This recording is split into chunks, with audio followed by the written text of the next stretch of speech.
Quan jo vaig arribar a Argentina, jo portava uns documents, no? Uns documents que m'acreditaven a l'escola, que les nenes, les meves companyes em veien la meva llibreta de notes i deien, aquí diu Francisca Closellas, ¿y por qué te llaman Paquita? Y yo decía, pues mira, porque la meva iaia es deia Francisca.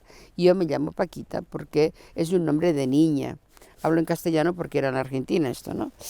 Entonces era un nombre de niña. Pero cuando yo sea grande me voy a llamar como mi abuela.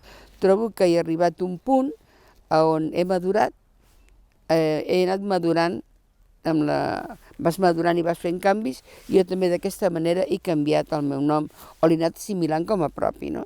I realment em sento molt feliç de dir-me Francesca, i qui em vulgui dir Paquita, em pot dir Paquita, que jo respondré, i estaré tan contenta i encantada amb aquesta persona